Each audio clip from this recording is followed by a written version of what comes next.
Hello and welcome to Comic Solving Problems. I'm Stephen Allen. And I'm Eric McElroy. Welcome to the show. It's Tuesday. We're live. We're here. We're two comedians. We're going to solve some problems. It's a very simple formula. Thank you for tuning in. We're going to be whipping through the news, whipping through the problems that you've sent us, that we've created ourselves, that we see in the world. Whilst you're watching, Steve's put up the old YouTube. You can watch us there. You can subscribe to the channel. You can do the little bell ringy thing. And so you never miss a show. You can share it if you're on Facebook and you're watching and you want to share the joy that will be experienced over the next half an hour. Or you can inflict it, whatever you feel the right verb is, or adjective. Verb? Adjective. Well, Verb. Yeah. Some of the problems will be with basic diction and grammar during this experience. You can, what else can you do? Like it, share it, do all those things so other people can enjoy it. And if at any point, whilst you're watching this show, you can also buy us a drink or contribute to the fact that because we are basically still, the show was originally Comics in Quarantine. We're not technically in quarantine anymore, but we might as well be because there's no gigs left. So, I mean, jobless comedians just seemed a bit miserable, but would have been true. But you know what? This isn't a work. This isn't work. This is a pleasure to bring to the peoples of the internet. It's also work. Good God. Yeah, it takes ages. Some money. Yeah, but yes. So settle in while Steve and I take you through some of the world's problems. And Steve, you're up first. Well, the problem that I'd like to sort out is, yet again, how do we have a vaccine without having to deal with anti-vaxxers? Because it gets so close, because things are getting really exciting about vaccines. So just to make sure that we're up to speed, today was the day when the first person to get a vaccine got the injection. First person not on a trial. 90-year-old grandmother Margaret Keenan becomes the first patient in the world to receive COVID-19 vaccine. Exciting times, because the vaccine's now going to be rolled out. Also, we did get shown what she'll now have are these vaccine cards. This is what the UK's COVID-19 vaccination cards will look like. Look, I think it's great that we can have cards that show whether you've been vaccinated or not. I think it's great that we know what they look like. I think it's a bit worrying that it doesn't take too much to Photoshop that guy's fingers out and make your own. So I'm now, turns out, on the day when only a few people have been vaccinated, I can get it wherever I want. I got one of these. Look, looks really good.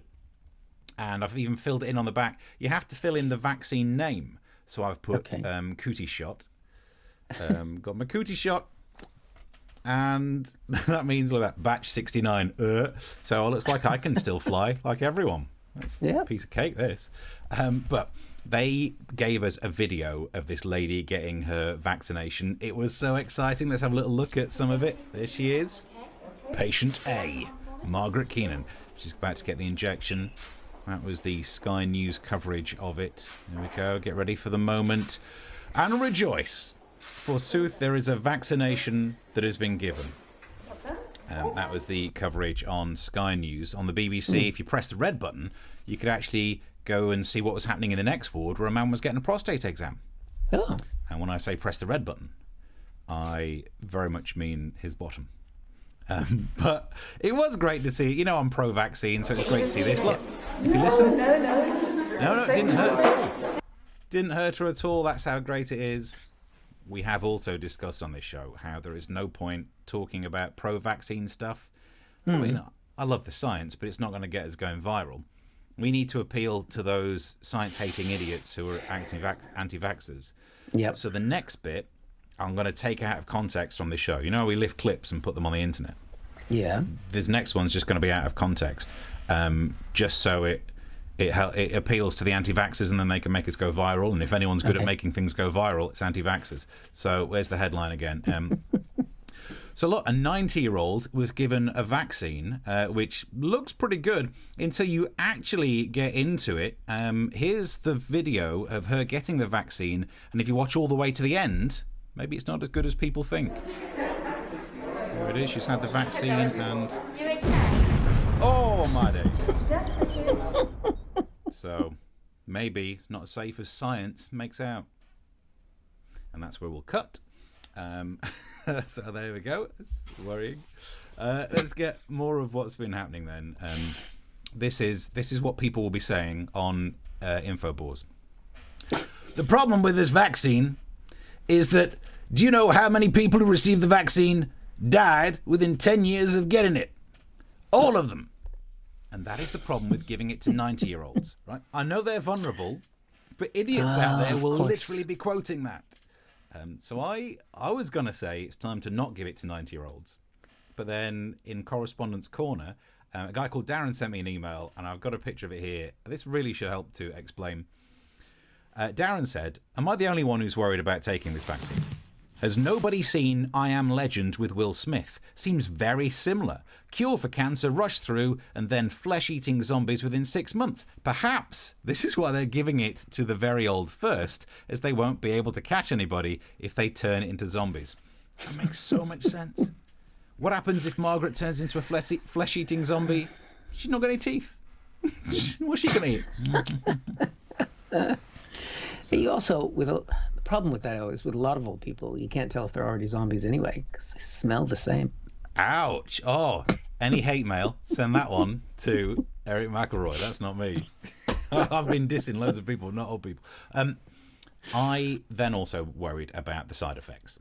And my theory was, great, she's got the vaccine, it will help to fight COVID. And then give it a few days and she will start to manifest superpowers. She'll be sat there doing little old lady stuff like, oh, I fancy a Werther's original. And as she goes to reach for it, suddenly it shoots out the bowl into her hand. Oh! And they're, I'm just going to change the channel to countdown. Where's the remote? She didn't even find the remote, just the power of her mind. Nice. So I do worry that she's going to get superpowers. And then I've been tweeting all day, having fun at the idea of a superpowered 90-year-old. And then I got a tweet telling me off. And here's a copy of the tweet. It's from Andy, who says, it's a very irresponsible tweet. The supervillain soon to be formed will now know where to go and kill Margaret. And that's a good point. But I thought it through. And whichever supervillain's about to be created, they won't have time to be reading my Twitter. Because they'll be working hard on whatever research is about to go wrong and turn them into a villain. Basically, they'll be sat there doing this. Damn it, no time. If I could just get this artificial intelligent face mask to work. This could save lives.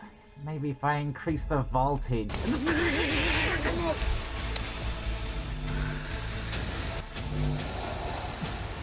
The evil mask is born. Coming to a cinema near you soon. The evil mask versus the nanagenarian. That's a better pun. Nanagenarian versus the evil mask. So there we go. We're up to date. That's nice. Is that your mobile? That was that's the old mobile. Yeah. That's nice. Well, the special effects budget on here is not as big as it should be. I know. It's not. A couple things. I'd love a copy of that vaccine card for me and the kids. Honestly, look how easy that was. Wow. I'm just doing it for a joke for a silly web show. People are actually going to be better at this than me. Well, there are already people who have cards that say they can't wear a mask and, don't need I'm sure there are people who already have cards that certify all kinds of things. So you'll be in good company. I had a hat that used to say boob inspector on it. So. That's so juvenile. Why did that make me laugh? Do you not remember the hats though? It's maybe it was a British seaside thing. You'd have boob inspector written on a hat. Yeah. I've seen shirts like that. America, we save our hats for MAGA. I've had my cootie shot. Yeah, I remember. Yeah, when you would get touched by a person of the other gender, and then you'd be like, no, shh, you can't touch me. Yeah, it doesn't work. Cootie shot. So, yeah. But actually, cootie shots are terrible because it involves licking your finger first. And if there's one thing you shouldn't do during the COVID pandemic, what's that? Lick your finger. You should just lick someone else's finger. Yep.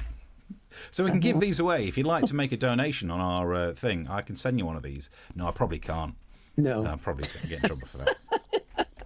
I don't think that's what we should be doing. I mean, I guess since they're vaccinating, these elderly folks first, does that mean we need to make them frontline workers from now on? Sort of like the new dad's army, put them out there, be the ones that deal with all the infected people. Yeah. But then that the kind of flip thing. side would be these old people will be the first ones who are allowed to go back to raves, go back to nightclubs, go on that fly out to Ibiza, all kind of throwing shapes, and then all you can hear is like click, click, click as all their joints go. Nice. Yeah. Because I know in my grandmother's old folks' home, there were some viruses going around well before COVID. They needed their shots. They needed to wear a condom is what they needed to do. Right. Couldn't open the packet. They ain't got teeth. Should we look at some comments here? Oh, we've got some hellos from Exquisite Tenderness is there. 7th December, 30-plus-year-old man falls off a ladder and lands on his head. Cause of death, COVID-19. Uh-oh. Exquisite. You're on this? The next comment. Ain't taking the vaccine given to old people. They'll be dead soon anyway. Okay. Fair enough. Fair enough. Dear. But I don't know which side you're on. If you don't like the idea of a vaccine, then surely you should be okay with them using the old people as guinea pigs, because what's the risk? 5 years? I mean, yeah. I mean, it is a good beta pool because, I mean, I'm under 50. So by the time they get to you and me, we're going to know if they develop like third arms or something. I don't need any. I'm fine. Although I wouldn't mind a third arm. Hello. Just depends on where it came out of. Oh, dear. I mean, a third arm would be handy, but where should it go? I mean, would you want it like mid-chest? Yeah, for playing for typing, computer work, and tablets. Nice. Oh, it could hold the mobile right there, and then you could do other things. Yeah. Or you could have it around you. What if you had coming out? All right, we could talk about this for an hour. Any other comments that you can see? Where did you get to? Where's my potato? Says Exquisite Tenderness. Okay, thank you for that one. Mark I think says, that's a different show. Yeah, flesh-sucking zombies. Says Sal. That's the worry. When the evil nonagenarians rise up. They don't rise up for long because they're back in bed by like R4. But Marcus said Margaret Keenan, the woman who got the shot, has been arrested after breaking into an Apple store in Birmingham. When arrested, all she said was, Error 404. Mark says the emailer forgets one thing. The vaccine will be made by Pfizer and they're known for enhancements. And also he says Darth Method. Yeah, you would want him to mix up those batches. I'll tell you what, I'm off to Coventry. See how Margaret's doing. Oh boy. That means that clip where she says, "No, I didn't feel it at all." You don't want to play that. That's a different prick.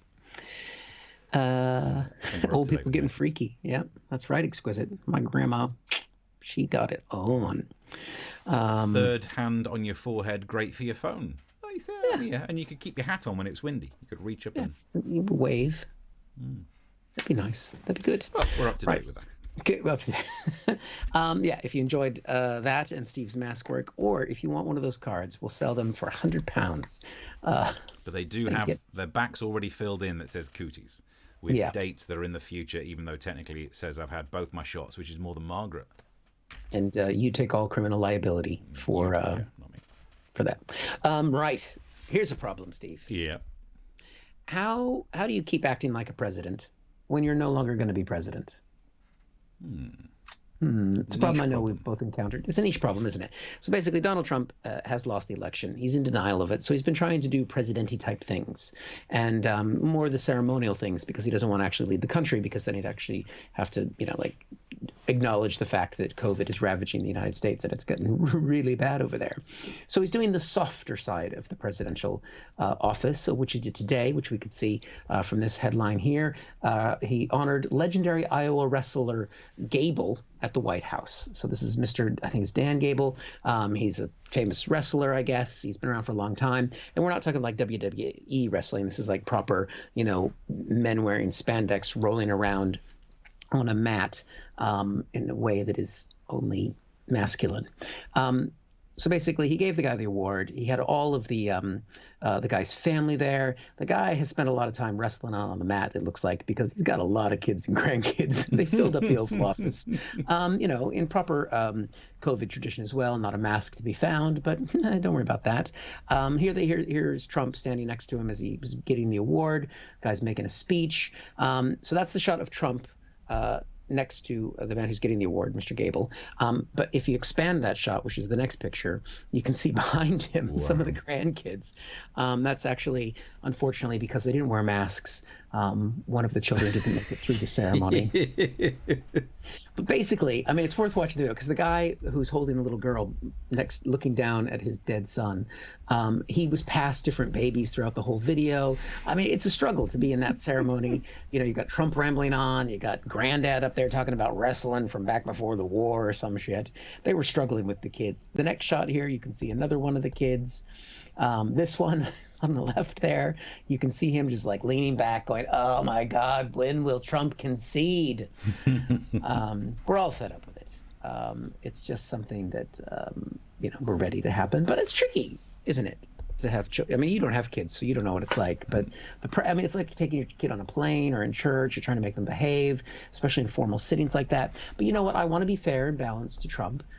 He's not the only one who's had problems with kids in the Oval Office. Here's going back to Obama. A little girl laying on the floor there at Obama's feet because she was a member of the Klan. She was racist. I mean, what can I say? She was her shirt, you can't see it because she's laying down, actually said MAGA on it. Which is strange. No one knew what it meant at the time. And you think, all right, so Obama's had problems with this. Trump's had problems with this, you know, or other world leaders ever have this kind of problem with kids, you know? What happens here in the UK? And I thought, oh yeah, Boris Johnson and kids. We've seen that happen before, haven't we? Mm-hmm. Yeah, there it is. There he is. He's just spending some time. Oh, right. Never gets old, that one. Never gets old. Well, the kid won't. No, he won't make it past his 14th birthday. I think that's why Boris Johnson has so many children. He's got to be careful. He's got to have spares. So that led to this moment towards the end of so basically the ceremony happens. They both make a speech. He gets this Freedom of Medal award, and then they normally take questions and things like that. But there was an awkward moment towards the end of the ceremony. Here it is. Mr. President, one more question about the inauguration. Thank you very much. Anything on Bill Barr, sir?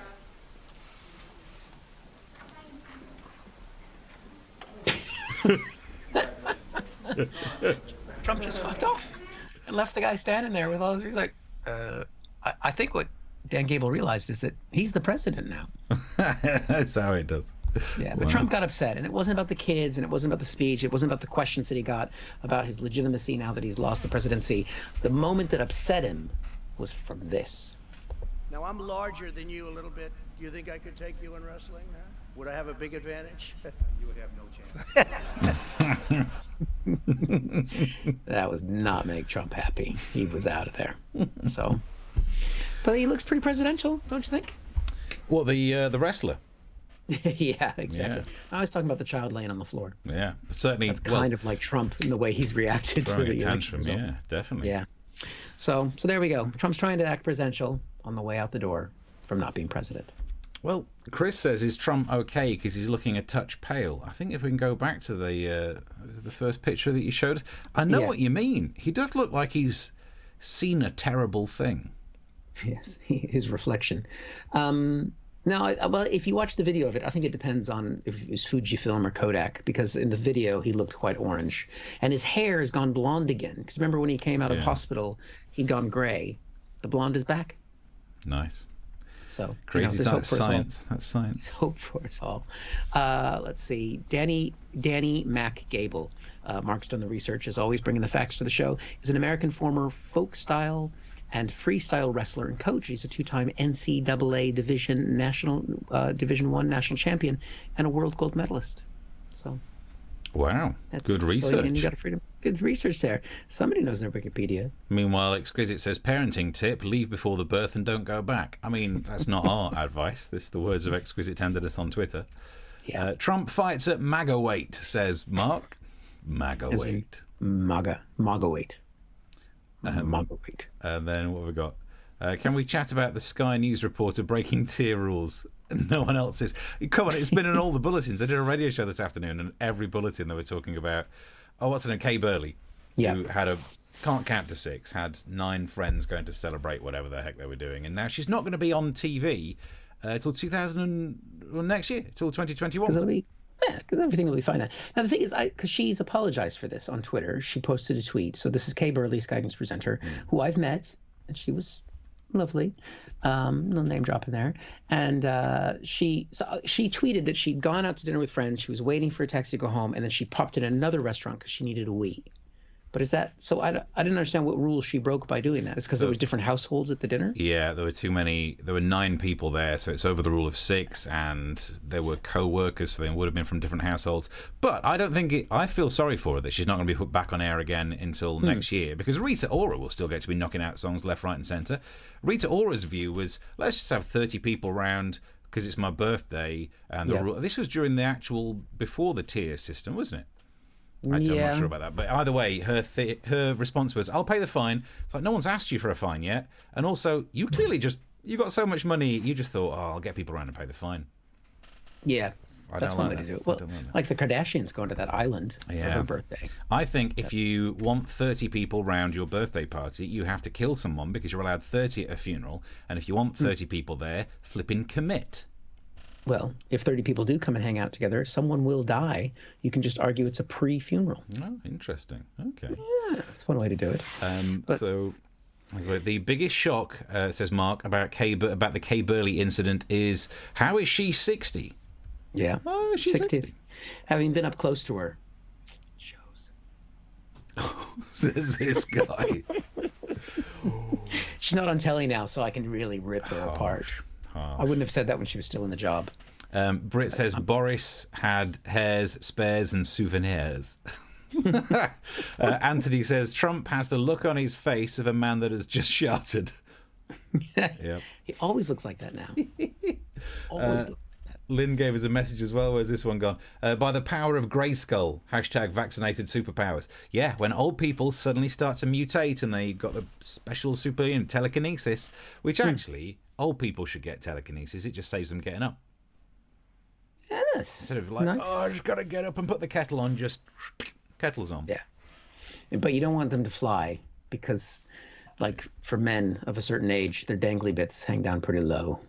Okay. So. And the incontinence would mean, is it raining? Oh, no, it's just. That's a super weapon. Okay. Before we go on, I would like to thank. It seems like some people bought us drinks, so thank you very much. So far, all the names I can see come up are Chris. So, if your name is Chris, it's not your special day, but there's like 2 or 3 Chris's I've seen have bought us a drink. No. So if you're called Chris and you've not bought us a drink yet, maybe you should take the hint. It's that time. Yeah. It's that time of the year. Christmas. That's what it is. I like it. All right. So there we go. Put some money in the pot will be appreciated. Right. To another problem that I wish to solve. And this one is, I guess I'd phrase, how do we get rid of those bloody aliens? Because I'm getting annoyed with them now. We got a tweet earlier on today from Mark that said, how do you solve the problem like alien federations we aren't part of? And I thought, what? Star Trek, eh? What? Interesting. So I looked at the tweet that was forwarded onto us. And this is former Israeli space security chief has revealed that aliens from a Galactic Federation have been in contact, but humanity isn't ready. And there's quite a lot to worry about in there. One is, there's a federation that we're not part of. Next thing you know, Boris Johnson's going to be on the phone for a while trying to sort out a trade deal. We are screwed. It's not going to go our way. As much as a certain group of people will say, it's the easiest deal ever negotiated. You try and get your Schengen zone protected when they've got matter transfer capabilities. It's all over. And I'm annoyed with the idea of aliens not only having a federation that we're not allowed to join, but stop leaving your bloody monoliths on Earth. Look, this is the latest now. There's all the monoli that have been spotted all over the place.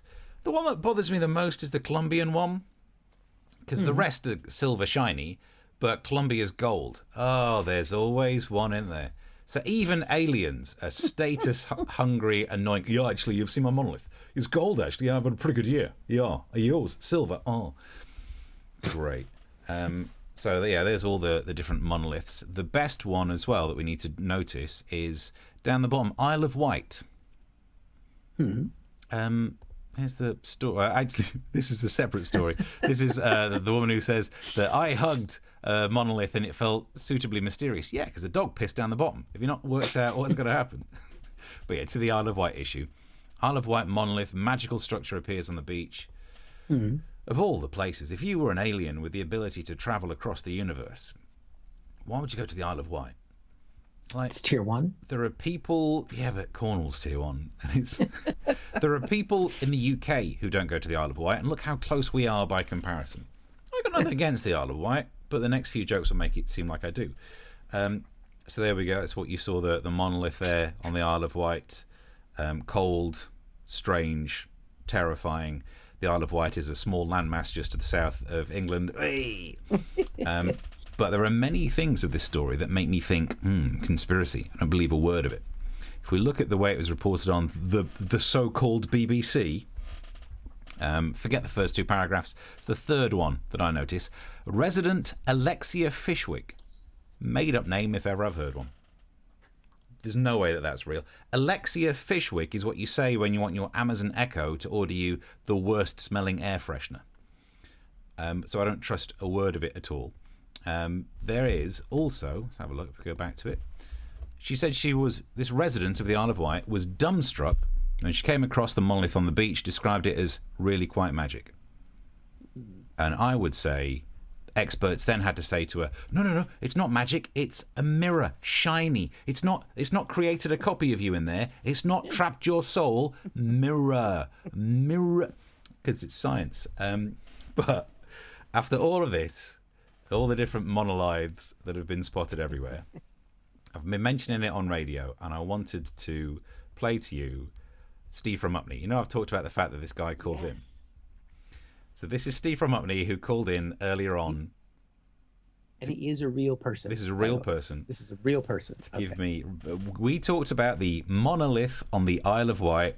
His phone call went like this. Yeah, your monolith. Me monolith, yeah.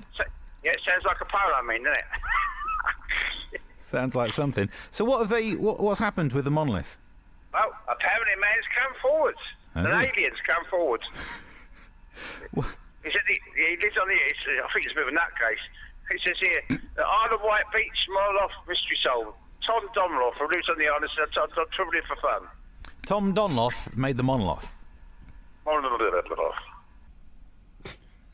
That's a real person. That's a real person who calls a real radio station to talk about the monolith. Tom Donloff built the monolith.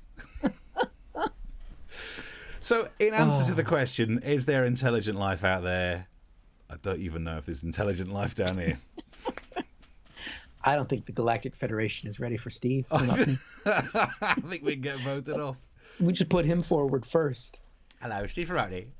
Monolith. He's the best caller I get every day. I have to say, though, that whole piece, you're calling it a monolith. After 3 or 4 episodes now where you have railed against naming it as a monolith because of some issue with the word meaning of the word monolith. Yeah, it's not a monolith. As if words mean anything. It's not a monolith. Are you just giving up? I'm giving up. And also, the main reason I did the whole it's not a monolith because it's made of stone and it's not one piece was so that in the sketch where the alien, I call it a monolith and the alien goes, well, it's not a monolith. And I just thought it'd be funny to be so angry to then be corrected by the alien. So I've done that now. Done that. Got it out of your through system. those jokes, yeah. Is that alien a member of the Federation? Definitely. I can't believe there's a federation of aliens, but they think we're not ready for this. Well, a lot of people are pointing out on Twitter as well today that that's why one of the first things that President Trump has been briefed on the world's most secret secrets. And what was one of the first things that he did when he became president, and we all laughed at him for it? He started the Space Force. It's fucking real, guys. And Donald Trump knows about it, and he's been in touch with the aliens, and that's why he stands so rigid and stiff. Didn't work because the monoliths are still being put down here, spreading their dirty 5G everywhere. It's because he's done a deal. He's done a deal with the aliens. So, yeah. Well, I mean, I think it's exciting. Aliens. Seems like a good time for it. They're just leaving litter everywhere. I wouldn't mind if they tied it up after themselves. With their damn lips. Anthony says, Boris negotiating with an intergalactic trade federation. He really is Jar Jar. Jar Jar Binks. Misa. If you give me some time, I could have worked on that. Nice. Let's see. If they were called the Galactic Union, Johnson would have nothing to do with them and signing trade deals with Alpha Centauri. Yeah, it's a bit further away, but we actually can still make a good deal out of it. Yeah. I want to do with that. Exquisite's called them fish sticks. I'm guessing that's the monolith. Oh, it's what's her name? Alexia Fishwick. Right.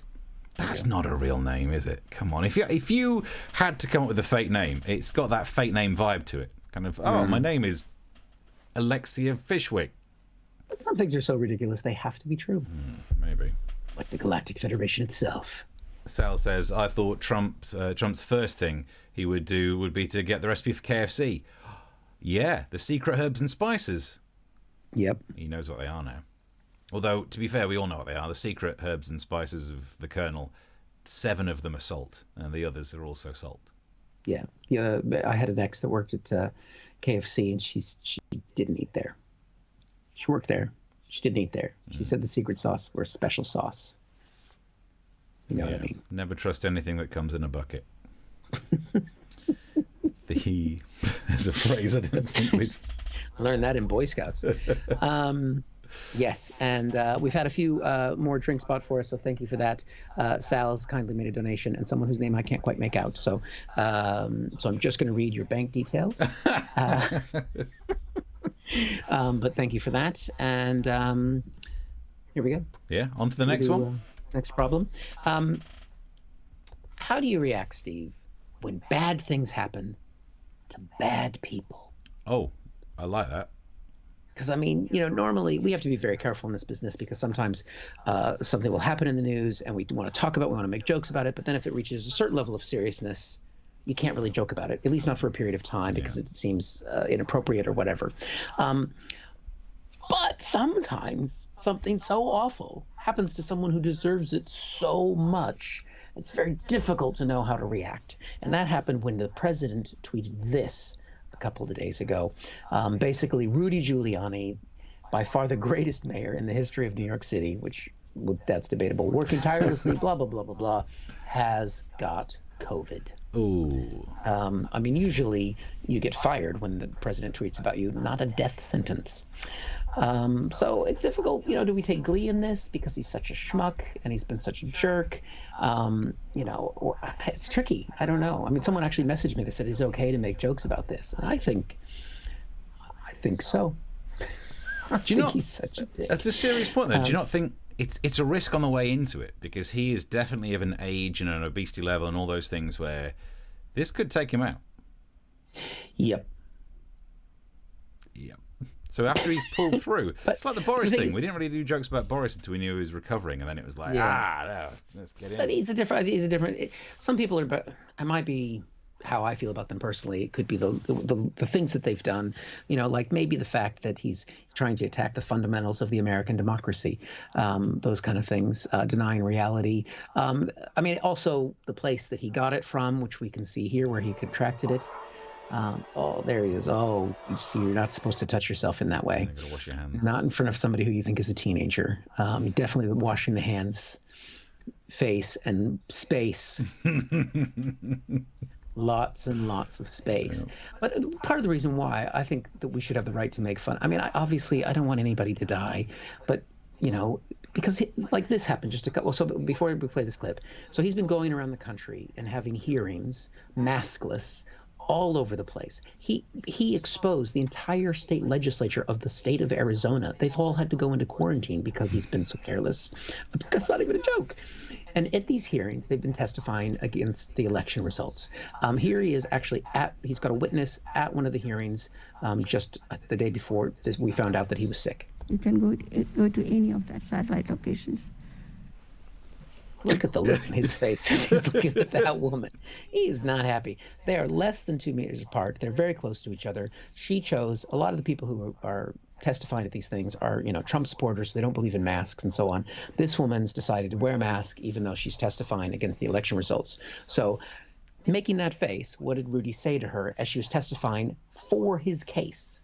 Ms. Jacob? Yes. I don't want you to do this if you feel uncomfortable. But would you be comfortable taking your mask off so that people could hear you more clearly? Now, the first part of that phrase, I don't want you to feel uncomfortable, but could you take that off, is something he has said a lot in his life. Including in the Borat film. Including in the Borat film. But basically, he's saying that he can't understand her because she has the mask on. So, of course, she asks, can people hear me? Can you hear me now? Can everyone hear it clearly? We can hear it. We can hear you. Everyone else can hear her. Maybe because you can't hear Rudy because your ears are full of COVID. Maybe that's why. COVID ear. COVID ear. Now the thing is, the woman, you can't see her in that shot, but the woman who's been traveling the country with Rudy is another lawyer named Jenna Ellis, and we've got this headline today. She's got COVID as well, and she attended a party Friday at the White House where nobody was wearing masks. It looks like they don't want to just have one super spreader at the White House. They want to have another one as well. Again, these people are, it's just maddening because we know what the science is. We know what the reality is. Let's just set aside the fact they're trying to undermine the American democracy, and then you think, well, how do we know that Jenna got it? Probably from Rudy. I mean, because she was here. That's her standing behind. That's literally, as we noted at the time, the COVID trying to escape from Rudy's body. I don't want anybody to die.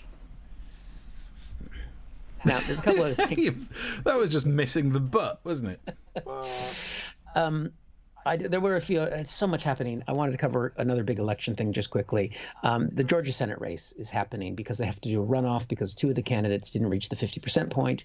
So it's a Republican and a Democrat running 2 seats that holds the balance of power in the U.S. Senate. They held debates over the weekend between the candidates. This is the candidate introduction at the first debate. Republican David Perdue has served in the U.S. Senate since 2015. Before his election, he sat on the board of 5 major corporations and co-founded Perdue Partners, a global trading company. Senator Perdue declined to participate in this debate and is represented by an empty podium. To be fair, as the debate went on, the empty podium was more articulate than David Perdue has ever been.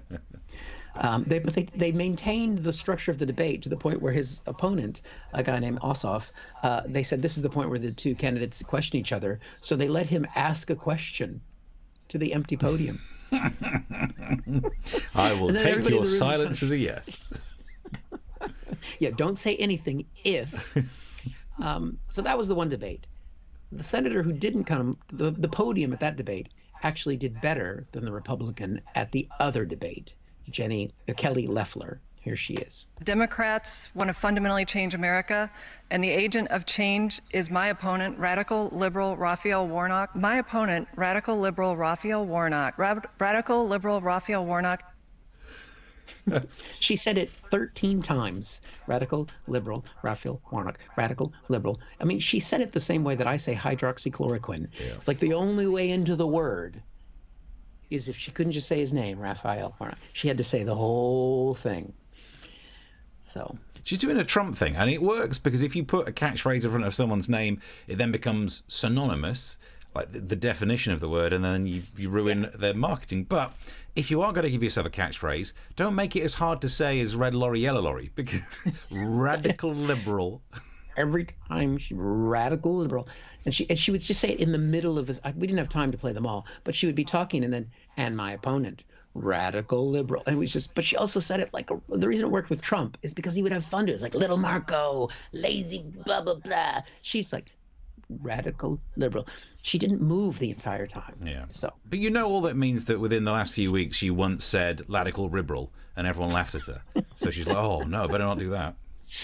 Yeah, she'll be fine. She's a billionaire, so she's going to be okay. But I bet she wished she hadn't gone to the debate. So there we go. Little madness in Republican land. Yeah. There's so much.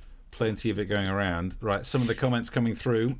Chris Curling says, Janet Ellis, the ex-Blue Peter presenter? Yep, one of the lawyers for the Trump campaign is now Sophie Ellis-Bextor's mum. Fact. I like this. This is a shout out from the fact that we are both, Steve and I, going to be appearing at Backyard Comedy Club in February. Yeah. So nice. That's from Daniel. If you want to see us. I don't know if they're going to be there at the same time. No, I don't know. I'm 18th and 19th. No, I want to be at the same time. Because of COVIDs. Yeah, there's no point us performing at the same gig after we've worked out how to isolate ourselves on a live stream. We keep separated. This is as close as I want to get to you, right? Can you do it? Yeah, that's good. Cooties. Oh, you got the card. I wish I could. But yes, it's in London. Backyard Comedy Club. It's amazing. There's the card. There He'll have the card. Daniel. There it is. Finally, There it you is. can Got read it the in. writing on it. 69. Of course. Oh, look at this. Got product cam. Product cam. You need a jingle for that. Yeah, there you go. There If we you'd like go. to buy one of these, get donating down the bottom. I will have to put Cootie Shot on it, though, to make it no longer legally binding. I'm sure that's the way to get around it. Yeah, you need to. Chris Curling says, very short candidate. Oh, imagine that if they put in a little podium that they couldn't see over. That would be hilarious. Yeah. Let's see here. I lost track of where we're at. Very short candidate. I saw that. Est Perdue. He's lost. That's why he's not there. Yeah. Il est perdu. Je suis perdu.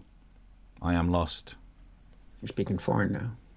Où est la syndicate d'initiative? What? Speak American, goddammit. You could sit on the same stage, but with a screen between us. There's an idea. Like they do. Have you been watching University Challenge? Oh, and they have the plexiglass? Yeah, and it just makes it look like you're waiting to be served in the post office. It's brilliant. Well, that'd be like Mike Pence and Kamala Harris when they had the plexiglass between them. Yeah. There we go. And then the fly. There's more IQ there, trust me. Let's hope so. Even if as long as you don't speak foreign. Est Perdue. Don't know what these things mean. Let's see. And Britt has said, Mr. Radical Ridule is feeling rather silly now. Did I say that right? Yeah, it's difficult, isn't it? We're trying to... Yeah. Riddle, radical... Yeah, that's tricky. Well, so it's radical liberal. Radical liberal. Radical liberal. It's a mouthful. It is. That's what that communism is. That's why I got to vote it out. Because it's hard to say. Britt says sweating gravy.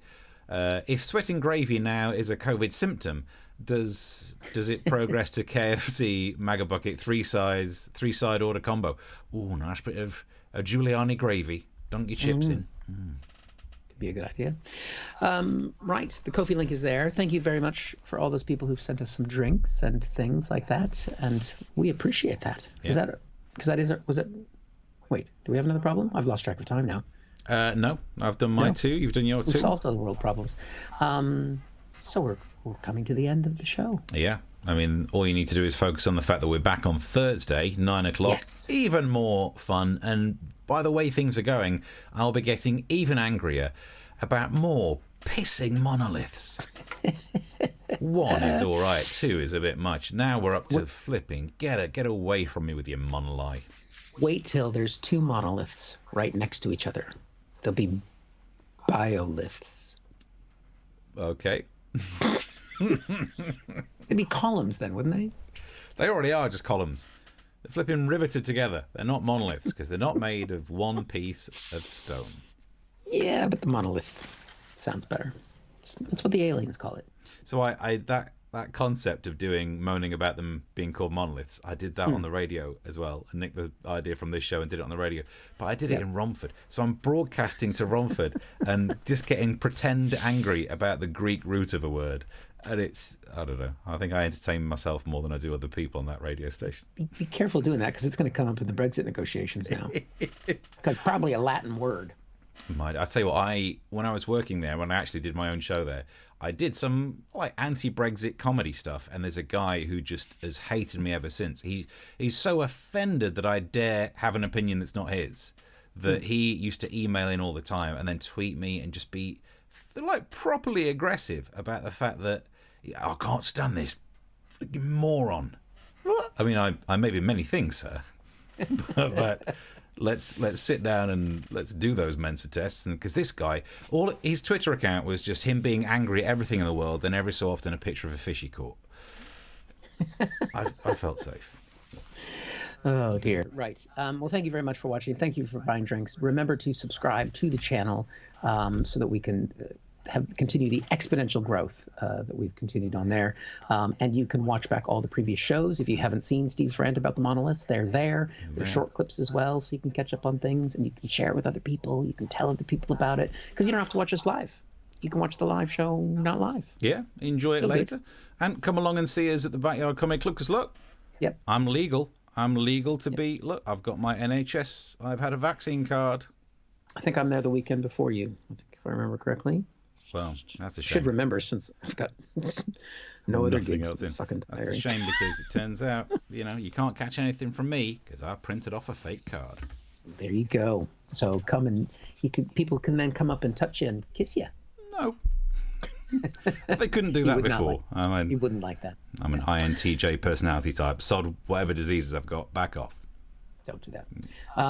Right. Well, I think that wraps it up. Thank you guys for watching and joining us. And we will see you Thursday, 9 o'clock, right here. Till then, bye. Bye.